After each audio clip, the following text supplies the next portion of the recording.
ஓம் பிரகாஷோட cinematography and Santosh நாராயணோட music ரெண்டுமே படத்துக்கு ஒரு பிக்கஸ்ட் ப்ளஸ்ஸு. அதே மாதிரி ஆக்ஷன் சீக்வன்ஸ் எல்லாமே வெறித்தனமாக இருந்துச்சு. அதுக்கு சந்தோஷ் நாராயணன் போட்ட பிஜிஎம் தீயா இருந்துச்சு. இது கூடவே சமந்தாவோட ஸ்க்ரீன் ப்ரெசன்ஸ் வரும்போது தேட்டரே வந்து அப்படியே தீ விட்டு எரியிற மாதிரி இருக்கு. ஒரு பெரிய ஹீரோவோட படம் பார்க்கும்போது என்ன ஒரு ஆரா, என்ன ஒரு மாஸ் அட்மாஸ்பியரா இருக்குமோ அந்த மாதிரி ஒரு ஃபீல் கிடைச்சிச்சு. ஏன்னா சமந்தாவோட அந்த ஸ்க்ரீன் ப்ரெசன்ஸ் அப்படி இருந்துச்சு. அந்த ஒரு போஸ்டரா இருக்கட்டும், அவங்க அந்த ஆக்ஷன் சீக்வன்ஸ்ல அவங்க பண்ற ஒரு ஸ்டண்டா இருக்கட்டும், ரொம்ப ரொம்ப பிலீவபிளா இருந்துச்சு. ஈவன் பிளாஸ்ட்ல கூட பிரீத்தி முகுந்தன் பண்ணியிருப்பாங்க. அவங்க சண்டை போடும்போது அடிக்கிறாடா அப்படின்ற ஒரு ஆச்சரியம் வரும். ஆனா இங்க அவ அடிப்பா அப்படின்ற ஒரு நம்பிக்கையை கொடுத்துருந்தாங்க அவங்களோட அந்த ஃபைட் சீக்வன்ஸ் மூலமா.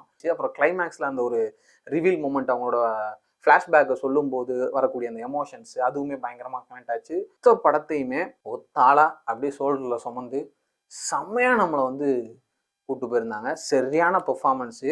இப்போ எனக்கு தெரிஞ்சு இந்திய சினிமாலேயே வந்து ஒரு ஃபீமேல் ஆர்டிஸ்ட் ஃபைட் பண்ணும்போது அது நமக்கு ரொம்ப பிலீவபிளாக இருக்கிறதுனா இப்போதைக்கு எனக்கு தெரிஞ்சு சமந்தா மட்டும்தான் நினைக்கிறேன். அதை தாண்டி படத்தில் நடிச்சிருந்த எல்லாருமே அவங்கவுங்களுக்கு கொடுத்த போர்ஷனை நீட்டாக பண்ணியிருந்தாங்க. மொத்தத்தில் இந்த மா இன்டிகே பங்காரம் என்னதான் வந்து ஒரு ஃபீமேல் வெர்ஷன் ஆஃப் வீரம் அப்படின்னு சொன்னாலும் என்னை பொறுத்தளவுக்கு ஒரு ஒர்த் வாட்சிங்கான படம். நல்லா என்டர்டெய்னிங்காக இருந்துச்சு.